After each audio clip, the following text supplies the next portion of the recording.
نحمدہ و نصلی علی رسولہ الکریم اما بعد اعوذ باللہ من الشیطان الرجیم بسم اللہ الرحمن الرحیم قال اللہ تعالی فی القرآن المجید وَلَقَدْ نَصَرَكُمُ اللَّهُ بِبَدْرٍ وَأَنْتُمْ أَذِلَّةٌ فَاتَّقُوا اللَّهَ لَعَلَّكُمْ تشکرون۔ صدق اللہ العظیم۔ تمام تعریفیں اللہ تبارک و تعالیٰ کے لیے جو تنہا خالق و مالک ہے۔ درود و سلام حضرت محمد مصطفیٰ صلی اللہ علیہ وسلم پر جو اللہ کے بندے اور آخری رسول بنا کر بھیجے گئے ہیں۔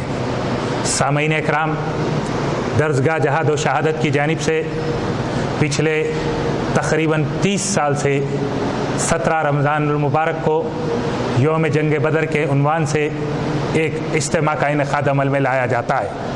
الحمدللہ اسی کڑی کے تحت آج کا یہ پروگرام کا انعقاد عمل میں لایا گیا ہے، لیکن یہ اجتماع کی ایک نوعیت الگ ہے۔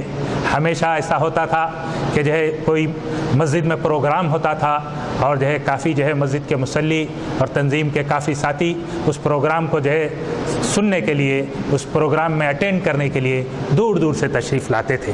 لیکن آج کے اس لاک ڈاؤن کے پیش نظر آج کا جو اجتماع ہے صرف مخصوص 2-4 لوگوں کے بیچ میں مجھے خطاب کرنے کی کوشش کر رہا ہوں۔ اللہ تعالیٰ سے دعا ہے کہ اللہ تبارک و تعالیٰ اس عنوان پہ صحیح بات کو آپ کے سامنے رکھنے کی توفیق عطا فرمائے۔ سامعین اکرام، میں اپنی بات کا آغاز قرآن مجید کی ایک آیت سے کیا ہوں جو سورہ آل عمران کی آیت نمبر 123 ہے۔ اس آیت کا ترجمہ بولتے ہوئے اپنی بات کو آگے بڑھاتا ہوں۔ آخر اس سے پہلے جنگ بدر میں اللہ تمہاری مدد کر چکا تھا، حالانکہ اس وقت تم بہت کمزور تھے، لہٰذا تم کو چاہیے کہ اللہ کی ناشکری سے بچو۔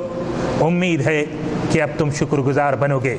سامعین، جہاں سے 313 چلے تھے تم مسلمانوں، انہی ماضی کے راہوں پہ پلٹ جانے کا وقت آیا۔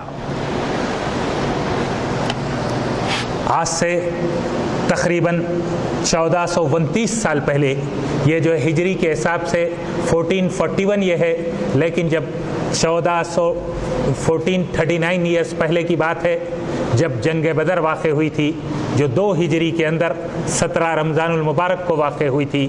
اسی جنگ بدر جو آج 17 رمضان ہے، اسی مناسبت سے آج کا یہ اجتماع رکھا گیا ہے۔ اسی عنوان کو میں جنگ بدر کی مختصر سی تاریخی واقعات کو آج آپ کے سامنے رکھنے کی کوشش کروں گا، تاکہ اس جنگ بدر کے اس واقعے سے ہمارے اندر جہاد کا جذبہ پیدا ہو، ہمارے اندر شہادت کی تمنا پیدا ہو، ہمارے اندر سے بزدلی کم ہو، ہم اللہ کے اوپر بھروسہ کرتے ہوئے ہر تمام چیزوں سے، ہر مشکل اور مسائل سے اللہ پر بھروسہ کرتے ہوئے مقابلہ کرنے کے لیے تیار ہوں۔ اس مقصد کے تحت میں آپ سے مخاطب کرنے والا ہوں۔ آج سے تقریباً 1429 سال پہلے کی بات ہے، رمضان المبارک میں جنگ بدر واقع ہوئی۔ یہ پہلا باضابطہ معرکہ تھا جو مسلمانوں اور مشرکین مکہ کے بیچ آیا۔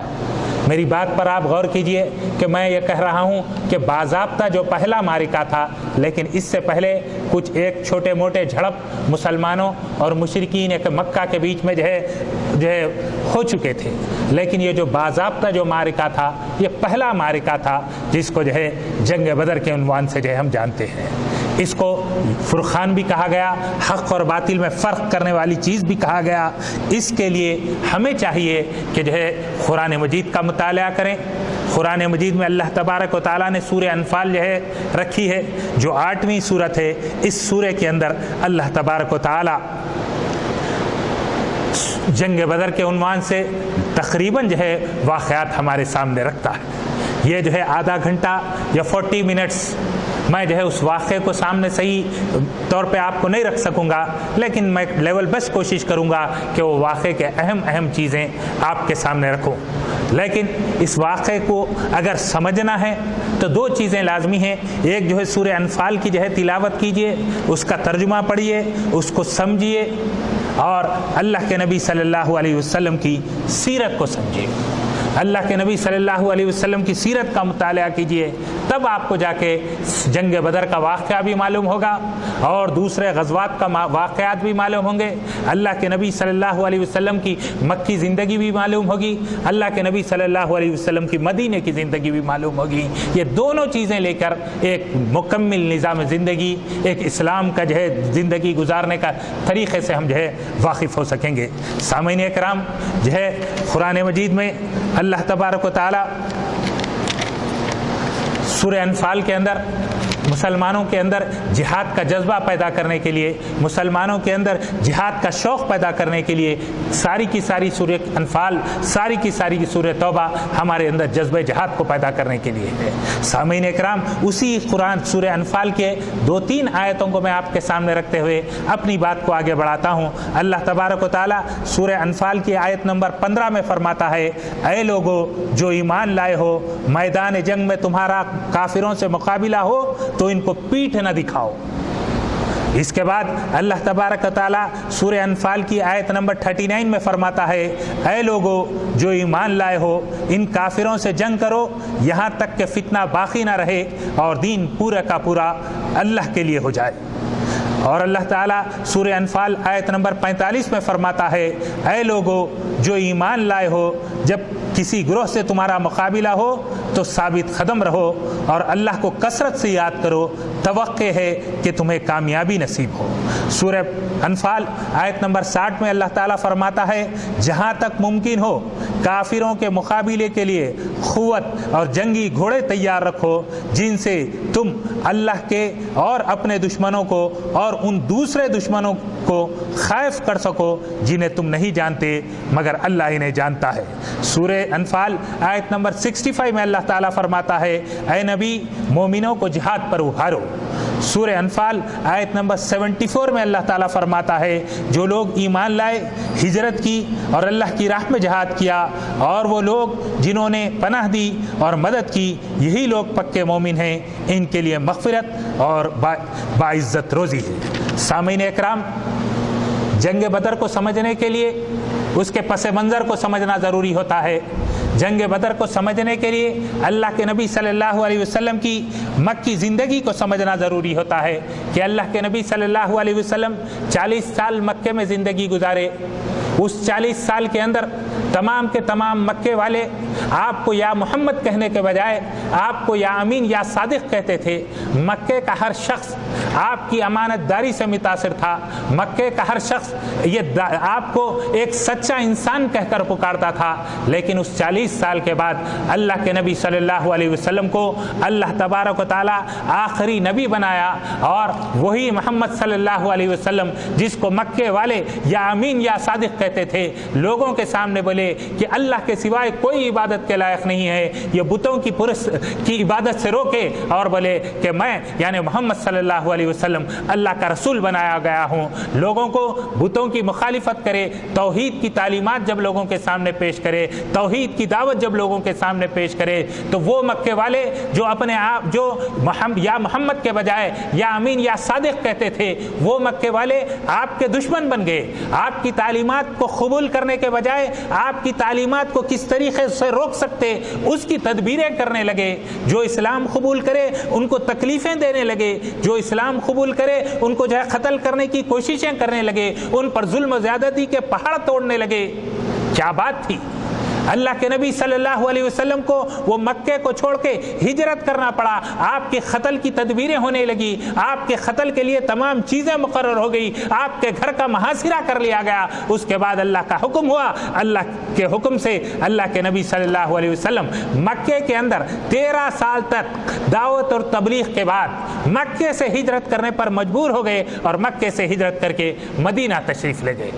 سامعین اکرام، لوگ یہ کہتے ہیں کہ ہندوستان یا دوسرے ممالک میں مسلمانوں کا جو جھگڑا ہے یہ اخلاق اور کردار کا جھگڑا ہے۔ اگر مسلمان بہترین اخلاق پیش کریں تو دنیا ساری کی ساری مسلمان ہو جائے گی۔ نہیں، بے شک مسلمانوں کو بہترین اخلاق کردار کا نمونہ پیش کرنا چاہیے۔ کیونکہ ہمارے نبی بہترین اخلاق اور کردار کا نمونہ تھے۔ لیکن جو دنیا کے اندر جو جھگڑا ہے، دنیا کے اندر جو فساد ہے، جو مسلمانوں سے دشمنی کی جو وجہ ہے، وہ اخلاق اور کردار نہیں ہے۔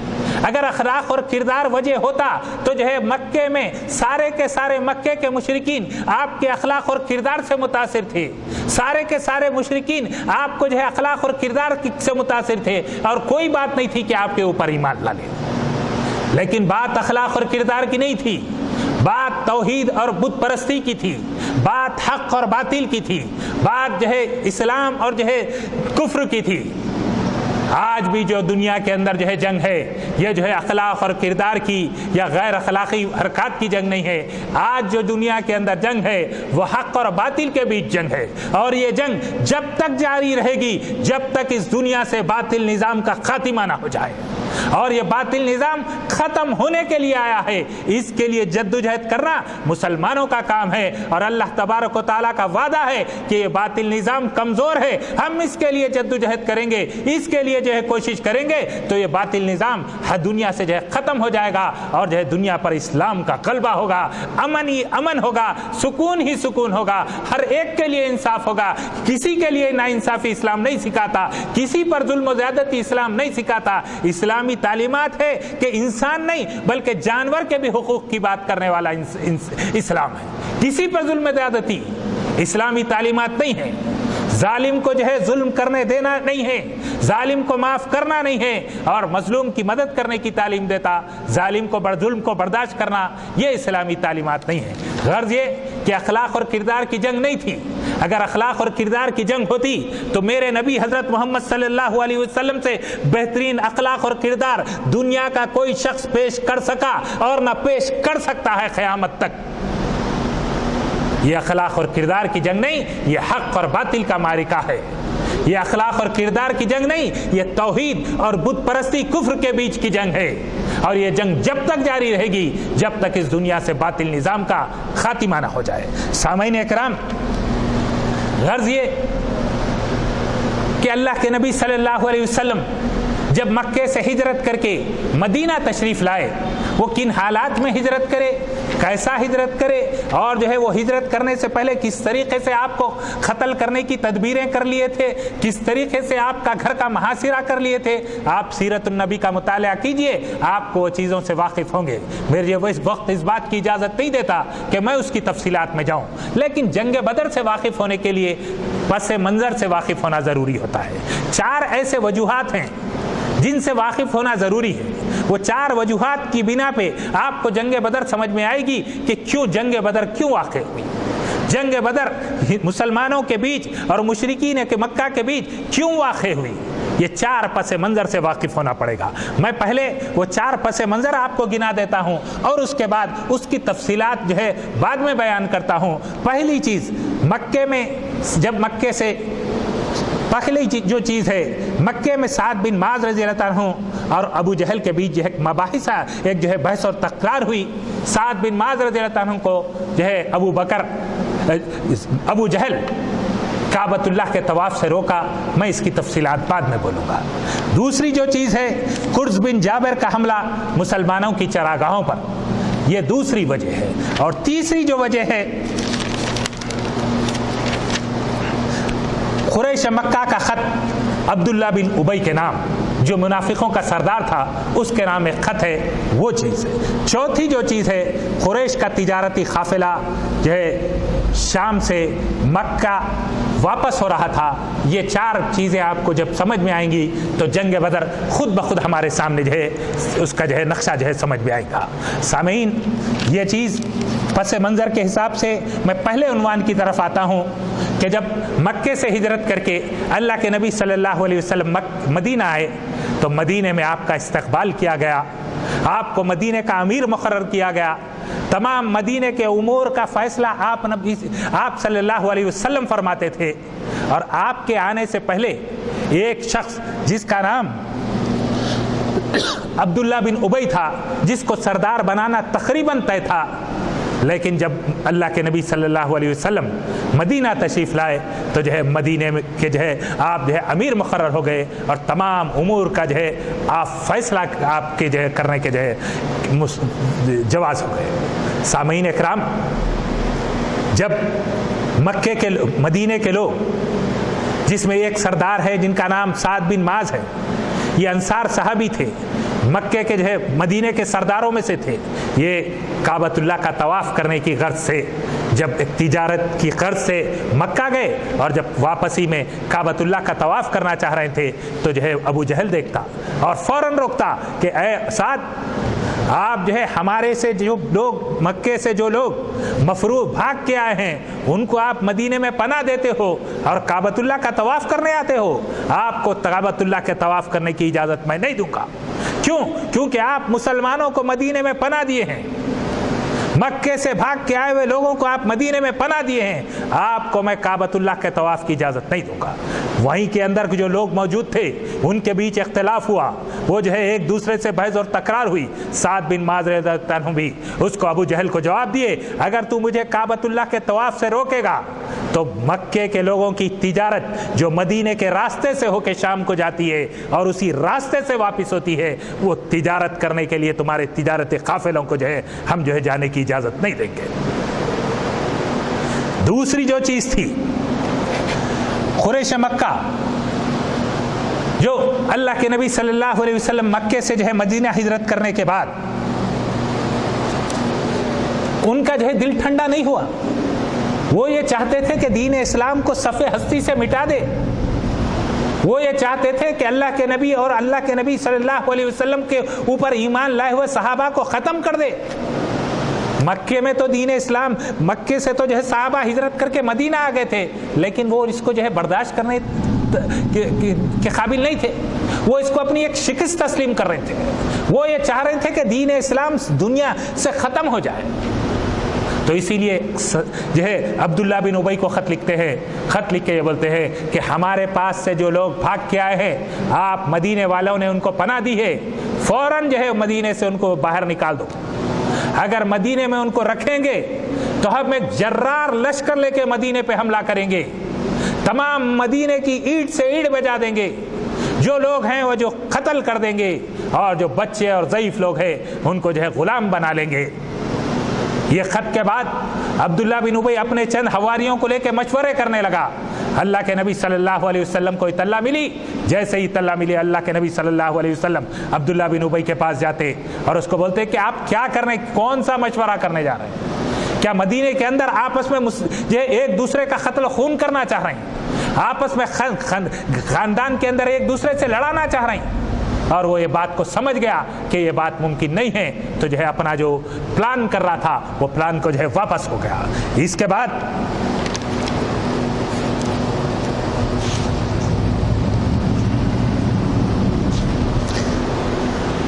مکے کے اندر جب 13 سال کی زندگی میں مسلمانوں کے اوپر جو فرض تھا وہ صرف اور صرف نماز تھی. اس سے ہٹ کر روزے فرض نہیں ہوئے تھے مکے کے اندر، زکوٰۃ فرض نہیں ہوا تھا، حج فرض نہیں ہوا تھا، اور دوسرے فرائض نہیں تھے، شراب حرام نہیں ہوئی تھی. تمام کئی احکامات قرآن مجید میں جو ہے اللہ تعالیٰ جو ہے مدینے کے میں آنے کے بعد نازل کر. مکے کے اندر مسلمانوں پر صرف نماز فرض ہوئی تھی، لیکن یہ خط کے بعد، یہ سعد بن معاذ رضی اللہ عنہ کے جو ہے اور ابو جہل کے بیچ بحث اور مباحثے کے بعد اللہ تبارک و تعالیٰ مسلمانوں کو اجازت دیتا ہے کہ تمہیں اجازت دی جاتی ہے جن مسلمانوں سے لڑائی کی جاتی ہے، جن مسلمانوں سے کافر جنگ کر رہے ہیں، انہیں مقابلے کی اجازت دی جاتی ہے کیونکہ وہ مظلوم ہیں، اور بے شک اللہ تعالیٰ ان کی مدد پر قادر ہے. اللہ تعالیٰ اجازت دیتا ہے کہ اب تمہیں اجازت ہے لڑنے کی، اب تمہیں مقابلہ کرنے کی اجازت ہے. جس طریقے سے رمضان جب آئے تو ہم کسی مولانا سے جو ہے حال میں 17 دن پہلے جب رمضان شروع ہوا تو کوئی آ کے یہ نہیں پوچھا کہ مفتی صاحب رمضان شروع ہو گیا، روزے رکھنا یا نہیں رکھنا. اذان ہوتی مسجد سے، اذان ہوئی تو کوئی جو ہے آ کے یہ نہیں پوچھتا کہ مفتی صاحب فتویٰ دیجئے کہ اذان تو ہو چکی، ظہر کا ٹائم تو ہو چکا، آپ فتویٰ دیجئے کہ جو ہے کہ ہم روزہ نماز پڑھنا یا نہیں پڑھنا. نہیں، کیونکہ جو چیز کا اللہ حکم دیتا، جو چیز کا اللہ تعالیٰ اجازت دیتا، وہ کسی اور سے اجازت لینے، کسی اور کے حکم کے جو ہے کی محتاج نہیں ہوتی. اللہ تبارک و تعالیٰ مظلوم لوگوں کو ان کی مظلومیت کی بنا پر جہاد کی اجازت دیتا ہے، ظالم سے لڑنے کی اجازت دیتا ہے. جب آپ پر ظلم ہو تو کسی سے فتویٰ لینے کی ضرورت نہیں ہے، جب کسی دنیا میں مسلمانوں پر ظلم ہو اور اس بنا پر ظلم ہو کہ یہ لا الہ الا اللہ محمد رسول اللہ کہتے ہیں، یہ ایمان والے ہیں، تو کسی اور سے فتوے کی ضرورت نہیں ہے، کسی اور سے جا کے اجازت کی ضرورت نہیں ہے۔ اللہ تبارک و تعالیٰ کی طرف سے اجازت ہے کہ آپ جائیے، مقابلہ کریے، اور اللہ تعالیٰ اس مقابلے کے بعد ہمارا مورال بڑھانے کہتا ہے کہ میں تمہاری مدد پر قدرت رکھتا ہوں، میرے پاس اتنی قوت ہے، اتنی طاقت ہے کہ میں تمہاری مدد کر سکتا ہوں، تم مظلوم ہیں تو ظالم سے مقابلہ کریے۔ اور اللہ تعالیٰ مدد کا وعدہ کر رہا ہے، قدرت رکھنے کی بات کر رہا ہے کہ میرے پاس طاقت ہے، میرے پاس قوت ہے، میں تمہاری مدد کر سکتا ہوں۔ تو کسی مظلوم کے لیے، کسی ظالم سے مقابلے کے لیے کسی مولانا کے فتوے کی ضرورت نہیں ہے، کسی مفتی سے فتوے کی ضرورت نہیں ہے۔ اللہ تبارک و تعالیٰ مظلوم کو اجازت دیتا ہے کہ وہ مقابلہ کرے، اپنی جان، مال، عزت و آبرو کی حفاظت کرے، مساجد کی حفاظت کرے۔ اسلام سرنڈر کرنے کی تعلیم نہیں دیتا، ایک گال پہ مارے تو دوسرا گال پیش کرنے کی تعلیم اسلام میں کہیں نہیں ہے۔ ظالم کو ظلم کرنے سے روکنے کی تعلیم ہے، مظلوم کی مدد کرنے کی تعلیم ہے، مظلوم کی حمایت کرنے کی تعلیم ہے، ظالم کی سرکوبی کرنے کی تعلیم ہے۔ ایک گال پہ مارے تو دوسرا گال پیش کرنا، یہ دین اسلام کی کئی تعلیمات رہی۔ اللہ کے نبی صلی اللہ علیہ وسلم کو ہم اور آپ جانتے ہیں کہ آپ کی صفت یہ تھی کہ معاف کرنا، درگزر کرنا۔ آپ معاف کرتے تھے، درگزر کرتے تھے، لیکن جو چیزیں آپ پر بذات خود آپ کی ذات پر کوئی ظلم کرتا تو اسے معاف کرتے تھے، درگزر کرتے تھے۔ لیکن بات جہاں پر اسلام کی آ جائے، کوئی اسلام کے اوپر حملہ کر دے، کوئی مسلمانوں کی جان و مال، عزت و آبرو کو تباہ کرنے کی کوشش کر دے، تو اس کے لیے کہیں آپ سیرت اٹھا کے دیکھ لیجئے، کہیں معافی کی بات نہیں۔ سامعین اکرام، غرض یہ کہ اللہ تبارک و تعالیٰ کی طرف سے مدینے میں آنے کے بعد اجازت دے دی گئی پہلے کہ آپ کو اجازت دی جاتی ہے کہ آپ جنگ کا آپ مظلوم ہیں تو آپ مقابلہ کر سکتے ہیں، ظالم کے خلاف لڑ سکتے ہیں، اور میں آپ کی مدد پر قدرت رکھتا ہوں۔ اب تیسری جو چیز تھی، ایک قرظ بن جابر ایک مکے کا سردار تھا۔ جب مکے کے اندر مسلمانوں کے خلاف تیاری ہو رہی تھی کہ مدینے پہ حملہ کرنا ہے، مسلمانوں کو نیست و نابود کرنا ہے، تو مسلمانوں کو یہ احساس دلانے کے لیے کہ تم مدینے میں سیف نہیں ہیں، تم ہجرت کر کے جانے کے باوجود بھی، تم مکے سے جا کے مدینے میں جانے کے باوجود بھی سیف نہیں ہیں، وہ احساس دلانے کے لیے قرظ بن جابر ایک شخص جو سرداران مکہ تھا، وہ مسلمانوں کی مدینے کی بارڈرز پہ حملہ کرا اور مسلمانوں کی چراگاہوں پہ حملہ کر کے وہ چراگاہوں کو اپنے ساتھ لے کے چلے گیا۔ مسلمانوں کو جب معلوم ہوا تو فوری اس کا تعاقب کرے، لیکن وہ بچتے بچاتے ہوئے مکے جانے میں کامیاب ہو گیا۔ مشرکین مکہ کی جانب سے اللہ کے نبی صلی اللہ علیہ وسلم گشتی دستے مقرر کرے کہ یہ دستے تمام مدینے کے اطراف جو قتل ہوا اس کا بھی خون بہا ادا کر دیے، کیونکہ وہ لاسٹ ڈیٹ تھی، وہ ڈسپیوٹ تھا کہ یہ رجب ہے یا نہیں ہے، اور مسلمانوں کو تکلیف تھی کہ قرظ بن جابر کے حملے کی جب مشرکین مکہ کے قافلے سے آمنا سامنا ہوا تو وہ حملہ ہو گیا اور وہ واقعہ پیش آ گیا۔ سامعین اکرام، وقت کو سامنے رکھتے ہوئے میں اپنی بات کو مختصر کرنا ضروری ہے۔ میں بہت سارے واقعات کو مختصر کرتے ہوئے جاتا ہوں، انشاءاللہ پھر کبھی اس عنوان سے مکمل تقریر کرنے کی کوشش کروں گا، اور ہو سکتا ہے کہ 1.5 آور لگے، لیکن جنگ بدر کا مکمل عنوان رکھنے جاؤں گا، کیونکہ افطار کا وقت قریب ہوتے جا رہا ہے، اسی لیے مجھے اپنے عنوان کو مختصر کرتے ہوئے جانا پڑ رہا ہے کہ یہ تیسری بات تھی۔ اس کے بعد مشرکین مکہ کا ایک قافلہ جو تجارتی قافلہ تھا،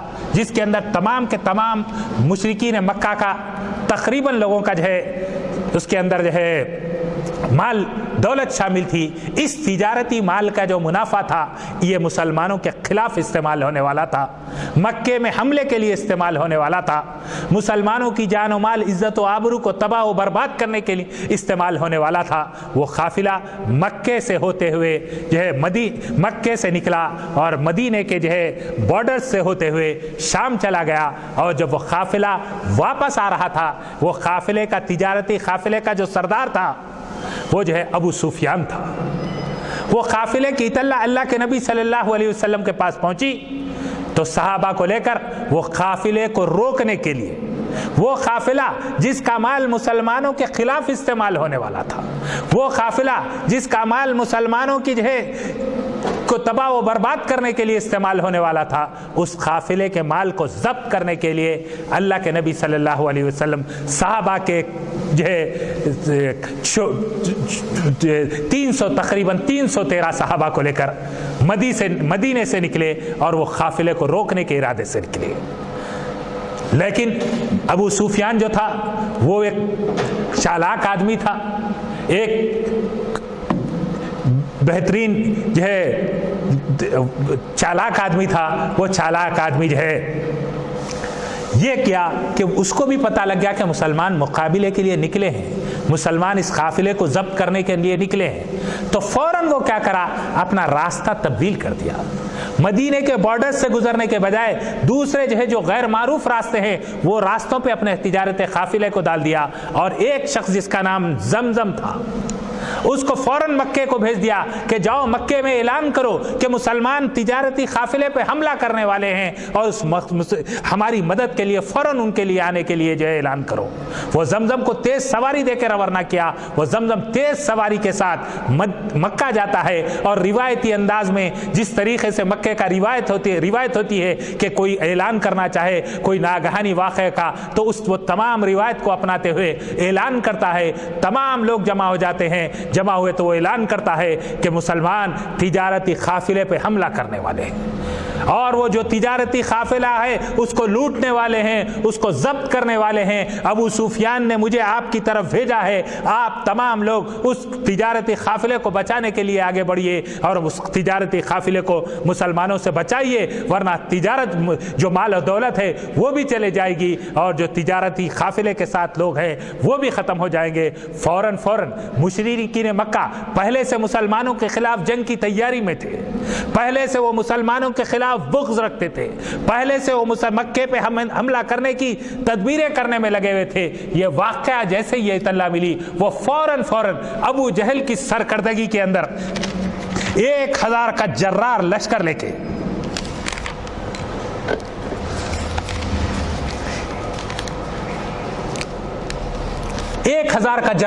لے کے مکے سے نکلتا ہے اور مدینے کی جانب آگے بڑھتا ہے۔ راستے میں ایک مقام جفا کے پاس ابو جہل کو یہ اطلاع ملتی ہے کہ جو ابو سفیان کا تجارتی قافلہ غیر معروف راستے سے بچتے بچاتے ہوئے مکہ پہنچ چکا ہے، اور مسلمانوں کے رینج سے کافی دور نکل چکا ہے۔ اب وہ قافلے کے لیے کوئی خوف کی بات نہیں ہے، اور وہ خوف سے مسلمانوں کی زد سے کافی دور نکل چکا ہے۔ سامعین اکرام، تو جب یہ اطلاع پہنچی تو لوگوں کے اندر یہ ہوا کہ جو مقصد سے ہم مکے سے نکلے تھے تجارتی قافلے کو بچانے کے لیے، تو تجارتی قافلہ تو بچ چکا، اب مقابلے کی کیا ضرورت ہے؟ تو مشرکین مکہ کے بیچ میں جو لوگ تھے اس کے اندر کئی لوگ بولے نہیں بھائی مقابلے کی ضرورت نہیں ہے، اب مدینہ جانے کی ضرورت نہیں ہے، اب مسلمانوں سے حملے کی ضرورت نہیں ہے، ہمارا تجارتی قافلہ تو بچ چکا۔ لیکن ابو جہل اور اس کے ساتھ جو دوسرے سردار تھے وہ یہ اپارچونٹی جانا نہیں چاہتے تھے، وہ یہ اپارچونٹی گنوانا نہیں چاہتے تھے۔ وہ یہ بولے کہ بہترین موقع ہے دین اسلام کو ختم کرنے کا، بہترین موقع ہے مدینے پہ حملہ کر کے مدینے کو نیست و نابود کرنے کا۔ وہ یہ بولے نہیں، ہم تو آگے بڑھیں گے اور مسلمانوں کو صف ہستی سے ختم کر دیں گے۔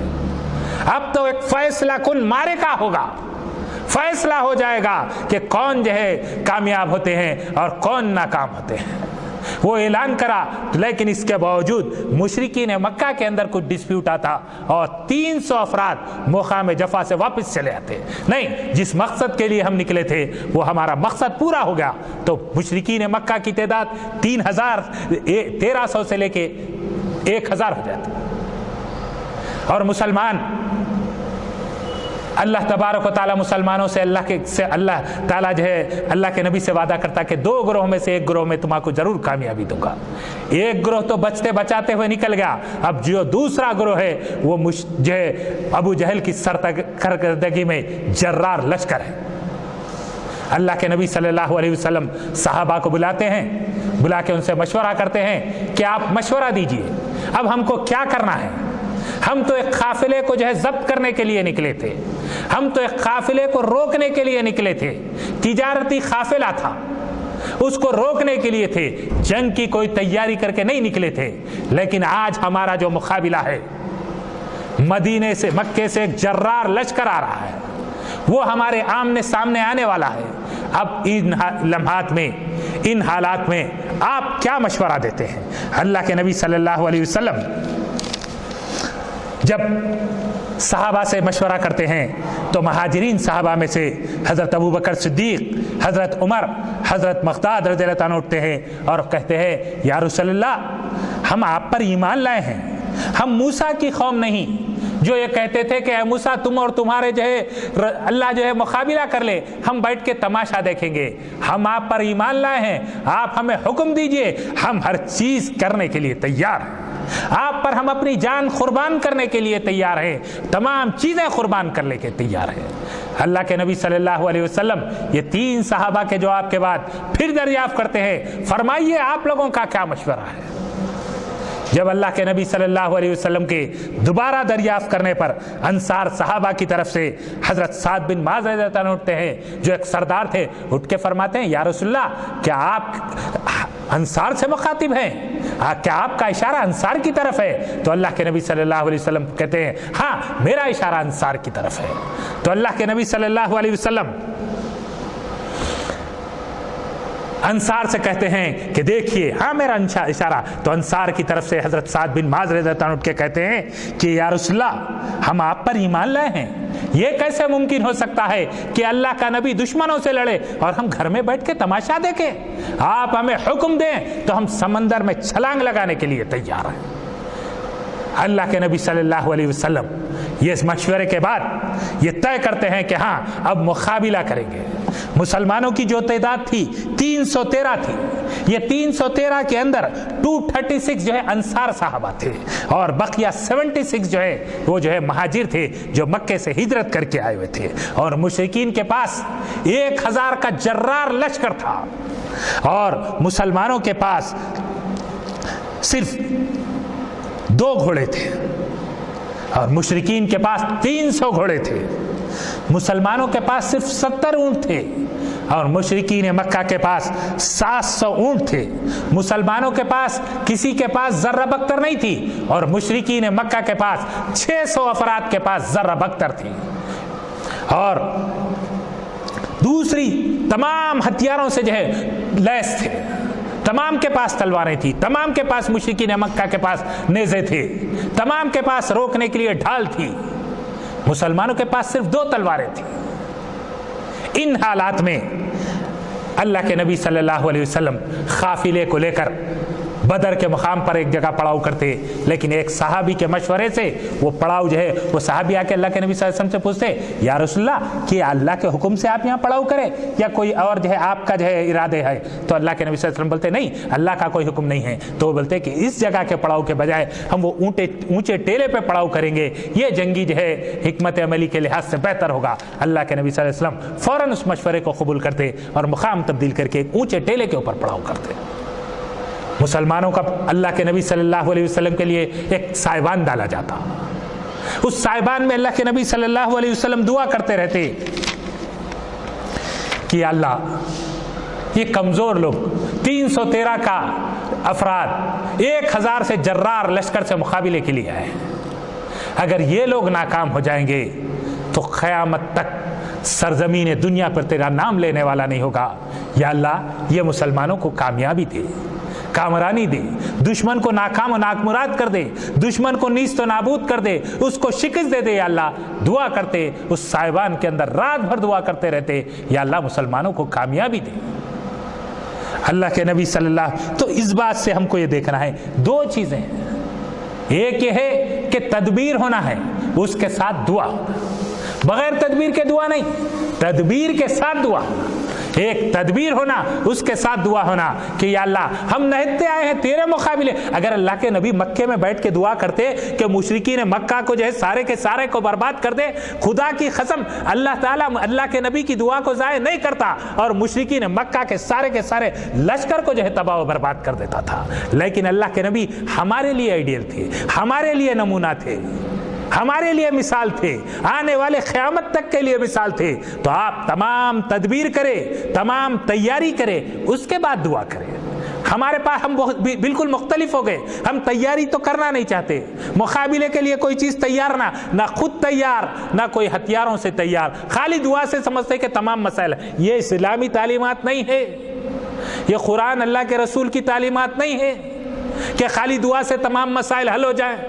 خالی ہاتھ اٹھانے سے تمام، ہاتھ بھی اٹھانا ہے، دعا کے لیے بھی ہاتھ اٹھانا ہے، دشمن کی سرکوبی کے لیے بھی ہاتھ اٹھانا، دونوں کے لیے ہاتھ اٹھانا. کوشش بھی کر. توکل کا یہ مطلب ہے کہ خنجر تیز رکھ اپنا، پھر اس خنجر کی تیزی کو مقدر کے حوالے کر. سامعین اکرام، غرض یہ کہ جو ہے اللہ کے نبی صلی اللہ علیہ وسلم رات بھر دعا میں گزارتے ہیں کہ اللہ کامیابی دے دے، دشمنوں کو جو ہے ناکام و نامراد کر دے. دوسرے دن جب صبح ہوتی، رات میں اللہ کی طرف سے بارش ہوتی. مسلمانوں پہ قرآن مجید کا سورہ انفال کا آپ جو ہے مطالعہ کریں گے تو آپ کو معلوم ہوگا مسلمانوں کو اللہ تعالیٰ سکینت نازل کرتا. وہ آرام کی نون، سکون کی نون رات میں آرام کرتے ہیں، صبح میں جب اٹھتے تو فریش رہتے. ان پہ جو ہے بارش کی جو ہے اللہ تعالیٰ بارش نازل کرتا. اور وہ بارش کا نتیجہ یہ ہوتا کہ مشرکین مکہ جو نیچے کے حصے میں ٹھہرے ہوئے رہتے وہ دلدل میں آ جاتے، وہ رات بھر نہیں سو سکتے، رات بھر تھک جاتے، اور مشرکی اور مسلمانوں پہ اللہ تعالیٰ جو ہے سکینت نازل کرتا. یہ سورہ انفال کے اندر اس کا تمام چیزوں کا ذکر موجود ہے.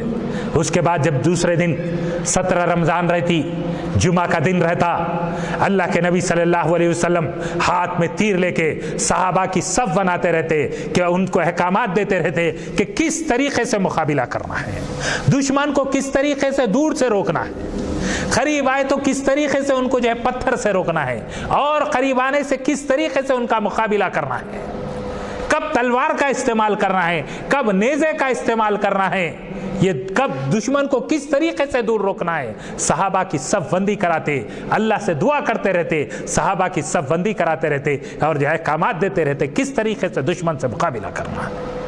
بہترین جنرل، بہترین سپہ سالار اللہ کے نبی صلی اللہ علیہ وسلم بہترین سپہ سالار تھے، جنگی ٹیکٹس سے واقف تھے. وہ جانتے تھے کہ مشرکین مکہ کو دو بدو مقابلہ کرنے کا تجربہ نہیں ہے، وہ تو حملہ کر کے بھاگنا جانتے ہیں، صرف حملہ کرے بھاگ گئے، دو بدو مقابلے کے لیے وہ جو ہے نہیں ہے. تو جب دو بدو مقابلے کے لیے تمام چیزوں صحابہ کو جو ہے مشورہ دیتے ہیں، اس کے بعد مشرکین مکہ بھی جو ہے تیار ہو جاتے ہیں.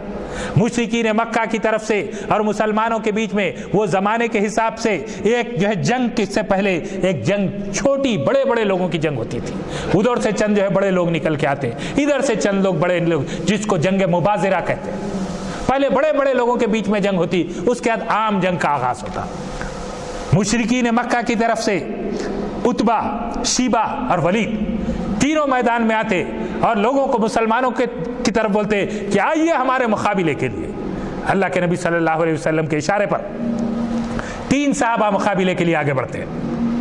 وہ بولتے کون ہیں، آپ کی آئیڈینٹی کیا ہے، آپ کا نام کیا ہے، بتائیے. تو وہ لوگ جب اپنا آئیڈینٹی ڈسکلوز کرتے بولتے آپ انصار ہیں، آپ مدینے کے لوگ ہیں، ہمارے سے مقابلے کے لیے آتے، ہم مکے والے ہیں، ہم جنگ و جدال جانتے ہیں، اور مدینے کے لوگ تم ایگریکلچرسٹ، تم کاشت کرنے والے، تم ہمارے سے، ہماری یہ شان نہیں کہ ہم تمہارے سے مقابلہ کریں، کوئی ہمارے برابر کے لوگوں کو بھیجیے.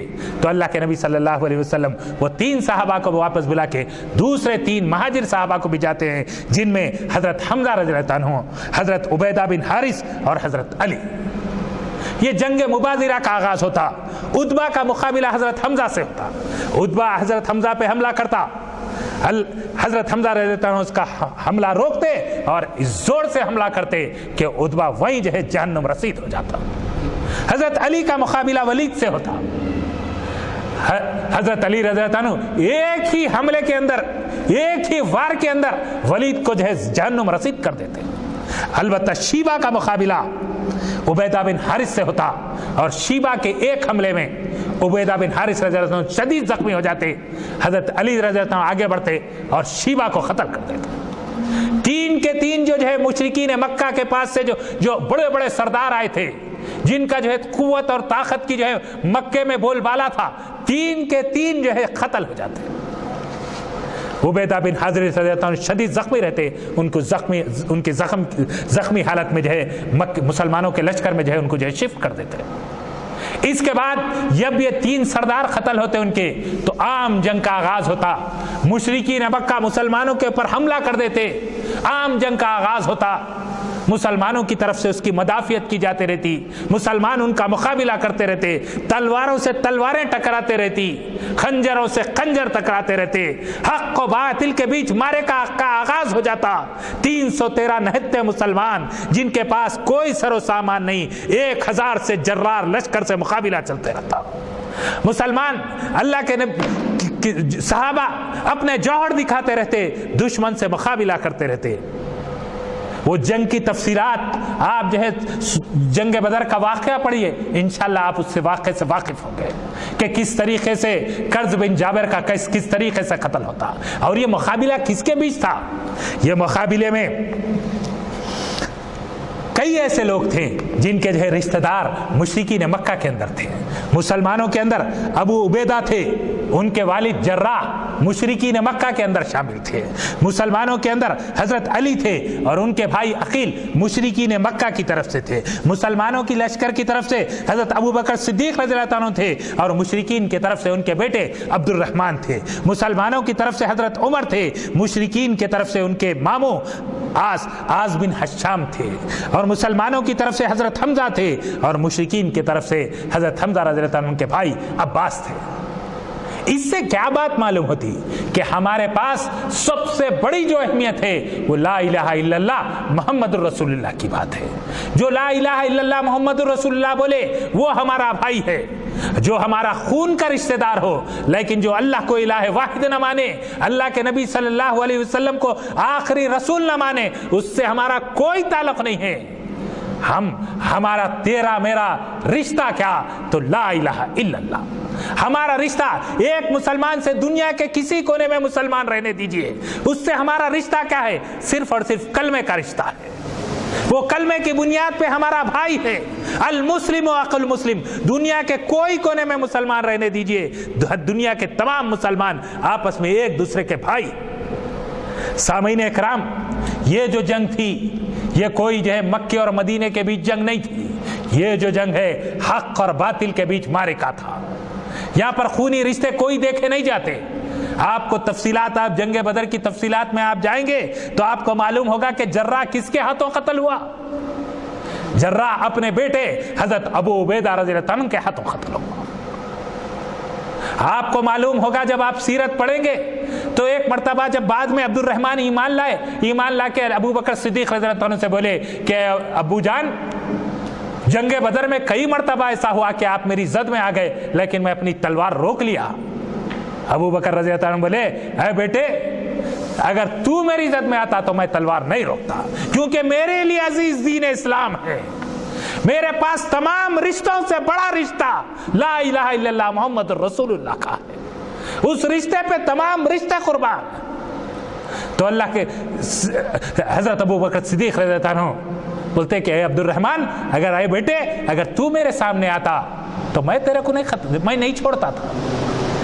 تو سامعین اکرام، جنگ جو ہے زوردار چل رہی تھی، جنگ گھماسان کی جنگ چل رہی تھی، مسلمانوں کے اور مشرکین مکہ کے بیچ مقابلہ چل رہا تھا۔ عصر کیا ٹائم ہو گیا تھا، جب تک کوئی رزلٹ نہیں آیا، مسلمان بہادری سے مقابلہ کر رہے ہیں جرار لشکر کا۔ عصر کا ٹائم ہو گیا، اللہ کے نبی صلی اللہ علیہ وسلم اللہ تعالیٰ سے دعا کرتے کہ اللہ کامیابی دے دے، اللہ فتح نصیب کر دے، دشمن کو نیست و نابود کر دے، دشمن کو شکست دے دے۔ اس کے بعد اٹھتے ہیں، اٹھ کے جو ہے بولتے ہیں کہ ہاں مسلمانوں کو کامیابی نصیب ہوگی، دشمن شکست کھائے گا، یہ اعلان کر کے ایک مٹی کا چھوٹا ایک جو ہے ہاتھ میں لیتے اور مشرکین مکہ کی طرف پھینکتے۔ جیسے ہی وہ پھینکنا تھا ایک زوردار آندھی آ جاتی۔ اللہ تعالیٰ قرآن مجید میں بولتا کہ وہ مٹی تم نہیں پھینکے، ہم پھینکے۔ زوردار آندھی آ جاتی، اللہ تعالیٰ مسلمانوں کی مدد فرشتوں کے ذریعے سے کر دیتا۔ جنگ بدر کے اندر فرشتے شامل ہو جاتے۔ کئی صحابہ بعد میں جنگ کے بعد میں جو ہے اس جنگ کا تذکرہ کرتے ہوئے اللہ کے رسول سے بولتے یا رسول اللہ کئی مرتبہ ایسا ہوا کہ ہماری تلوار ان کی گردن کے قریب جاتی اور دشمن کی گردن گر جاتی۔ تو اللہ کے نبی صلی اللہ علیہ وسلم بولتے کہ جنگ بدر میں جو ہے آپ کے ساتھ جو ہے فرشتے بھی شامل تھے۔ سامعین کرام، جیسے ہی فرشتوں کا شامل ہونا تھا کچھ ہی دیر میں جنگ کا نقشہ بدل جاتا۔ 1000 کا جو لشکر تھا مشرکین مکہ کا، وہ اپنے تمام چیزیں چھوڑ کے بھاگنے لگ جاتا، مال دولت ہتھیار، اپنے سرداروں کی ناش، زخمی سرداروں کو، زخمی سپہ سالار کو چھوڑ کے اپنی جان بچا بھاگتے رہتا۔ قرآن میں کئی مرتبہ کئی چیزوں کا ذکر آتا کہ مشرکین مکہ کو جو شیطان ان کو جو ہے جو بڑے بڑے باتیں بول کے لاتا، بولتا کہ میں جو چیز دیکھ رہا ہوں تم نہیں دیکھ سکتے، بول کے انہیں بھی بھاگنا شروع کر دیتا۔ غرض یہ کہ مشرکین مکہ بھاگنے لگ جاتے اور مسلمان جو ہے ان کا تعاقب کرتے اور کئی لوگوں کو قیدی بنا لیتے۔ 70 لوگ اس کے اندر جو ہے مشرکین مکہ قتل ہوتے اور 70 لوگوں کو قیدی بنایا جاتا، اور اس کے اندر اور 70 قتل ہوتے، 70 قیدی بنتے اور مسلمانوں کی طرف سے 14 صحابہ شہید ہوتے۔ اور وہ جو 70 قتل ہوتے اس کے اندر تقریباً تمام کے تمام سردار رہتے۔ مکہ سرداروں سے تقریباً خالی ہو جاتا، بڑے بڑے پورے کے پورے سردار خالی ہو جاتے۔ اس جنگ کے اندر کس طریقے سے ابو جہل کا قتل ہوتا، کس طریقے سے معصوم معاذ اور معوذ رضی اللہ عنہ جو ہے کس طریقے سے ابو جہل کا قتل کرتے، وہ واقعہ میں جو ہے بولنے میں جو ہے وقت اس بات کی اجازت نہیں ہے۔ 70 جو ہے گرفتار ہوتے، ان کے ساتھ اللہ کے نبی صلی اللہ علیہ وسلم حکم دیتے قیدیوں کے ساتھ بہترین سلوک کیا جائے۔ صحابہ خود نہیں کھاتے، وہ قیدیوں کو کھلاتے۔ دنیا کے پاس آج جو پریزنرز رائٹ ہے، یہ 1400 سال پہلے قیدیوں کو، جنگی قیدیوں کے ساتھ کیسا سلوک کرنا وہ دکھا دیا دین اسلام۔ یہ تمام چیزیں دین اسلام سے لے کے آج دین اسلام کی مخالفت پہ اڑ گئے۔ آپ کے پاس کیا تھا؟ آپ کے پاس نہ عورت کے حقوق تھے، نہ جو کسی اور کے حقوق تھے، نہ اس کو پراپرٹی میں حصہ تھا۔ یہ تمام چیزیں لیے کہاں سے؟ اسلام سے لیے۔ تمام چیزیں اسلام سے لے کے اسلام کی مخالفت۔ تو غرض یہ کہ جو قیدیوں کے حقوق کی بات آتی تو اللہ کے نبی صلی اللہ علیہ وسلم حکم دیتے کہ ایک بہترین سلوک کرے، تو صحابہ خود نہیں کھاتے، ان کو کھلاتے۔ تو اس میں سے 2 لوگوں کو بولتے یہ 2 لوگوں کو نکالو، ایک اس میں سے نصر بن حارث، ایک عقبہ بن ابو محیط، یہ دونوں جو ہے وہ مسلمانوں کے کٹر مخالف ہیں۔ ایک اللہ کے نبی صلی اللہ علیہ وسلم کے جو ہے گلے کے اندر جو ہے جب آپ کعبۃ اللہ میں سجدے کی حالت میں رہتے تو آپ کے جو ہے سر پہ لا کے اونٹ کی اوجڑی ڈال دیتا، اور دوسرا بھی جو ہے کہ ظلم و زیادتی کافی مشہور رہتی۔ یہ دونوں کو بلاتے، یہ دونوں کو باہر نکالتے اور دونوں کو جو ہے 70 میں سے قتل کر دیتے۔ 68 لوگوں کے ساتھ بہترین سلوک۔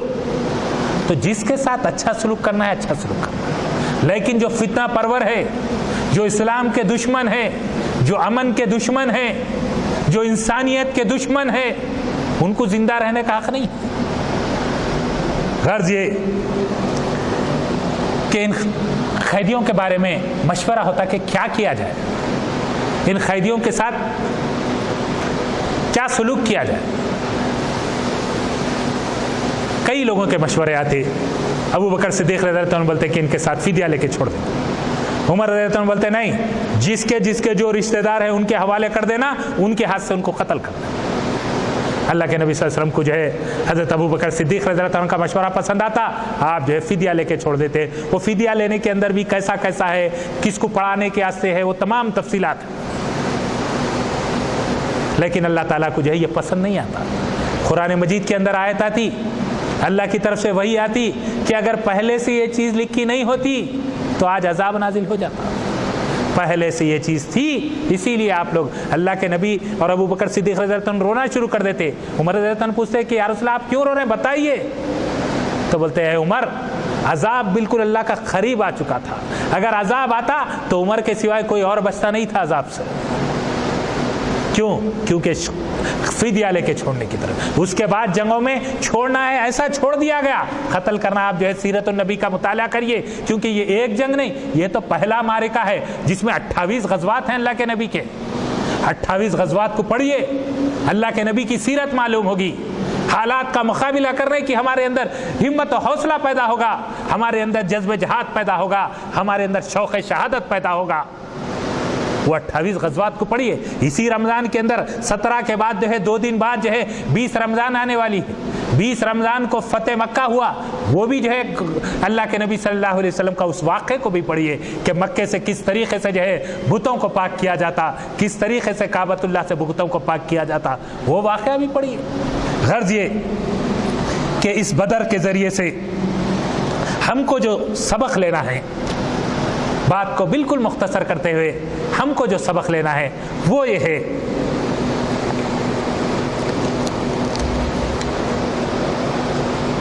تعداد کے اوپر کبھی بھی بھروسہ نہیں کرنا. اللہ کی مدد سے کامیابی ملنے والی ہے. آپ کی قوت، آپ کی طاقت، آپ کی تعداد آپ کو کامیابی نہیں دلا سکتی. اللہ کی مدد آپ کو کامیابی دلا سکتی. آپ سیرت النبی پڑھیں گے، غزوہ حنین پڑھیں گے تو آپ کو معلوم ہوگا کہ تعداد آپ کو کام نہیں آ سکتی. آپ کو اللہ تعالیٰ پہ توکل کام میں آنے والا ہے، اللہ کی مدد کام میں آنے والی ہے. تو اسی لیے کبھی ہم مسلمان کمزور ہیں، نہتے ہیں، مسلمان جو ہے تیاری میں نہیں ہیں، تو یہ اس بات کی دلیل ہے کہ کامیابی ہماری ہونے والی ہے. کیوں؟ کیونکہ اللہ تعالیٰ ہمیشہ مسلمان کمزور تھے، ہمیشہ دشمن طاقتور تھا، اور مسلمانوں کو اللہ تعالیٰ کمزور مسلمانوں کو کامیابی دیا. دنیا کا جو ہے جائزہ لے کے دیکھیے، یا افغانستان کا لے کے دیکھیے، کہیں کا بھی لے کے دیکھیے، مسلمان کمزور تھے اور سامنے سپر پاور تھی، لیکن سپر پاور نیز تو نابود ہو گئی. کامیابی اللہ تعالیٰ کمزور مسلمانوں کو دیا. اس کے لیے اللہ کی مدد ضروری ہے، اللہ کی مدد کے بغیر کامیابی نہیں. تو سب سے پہلی چیز تعداد پہ بھروسہ نہیں کرنا ہے، اللہ کی مدد کے لیے کوشش کرنا ہے. دوسری چیز، ہر چیز جو ہے اللہ کی منشے کے مطابق ہونے والی ہے. کامیابی صرف اللہ کی طرف سے ہے، کامیابی ناکامی یہ اللہ کی طرف سے ہے. تو کامیابی اور ناکامی کی پرواہ کرے بغیر مقابلہ کرنا. مسلمانوں کے حصے تو ناکامی بھی ہے نہیں. اگر مسلمان ختم ہو جائے تو وہ شہید ہے. اب شہید کا کیا مقام ہے؟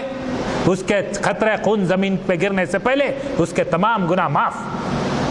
اللہ کے نبی صلی اللہ علیہ وسلم بولے میری تمنا ہے کہ میں اللہ کے راستے میں لڑوں اور شہید ہو جاؤں، پھر زندہ کیا جاؤں، پھر لڑوں، پھر شہید ہو جاؤں، پھر زندہ کیا جاؤں، پھر لڑوں، پھر شہید ہو جاؤں.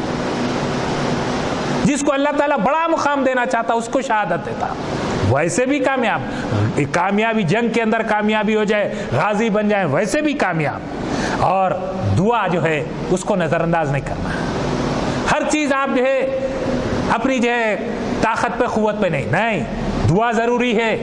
تدبیر کے ساتھ دعا ضروری ہے. خالی دعا کچھ بھی نہیں ہے، خالی تدبیر کچھ نہیں ہے. تدبیر بھی کرنا ہے، دعا بھی کرنا ہے. اللہ کے نبی صلی اللہ علیہ وسلم 1313 کو لائے اور دعا کرے کہ یا رسول یا اللہ کامیابی دے. دعا ضروری ہے. دعا کی بدولت اللہ تعالیٰ جو ہے کامیابی دے دیا. 313 کو 1000 کے لشکر کے ناکام و نامراد کر دیا، اور 313 کو جو ہے کامیابی اور کامرانی عطا کیا. یہ مختصر سا جو ہے جنگ بدر کا پس منظر تھا.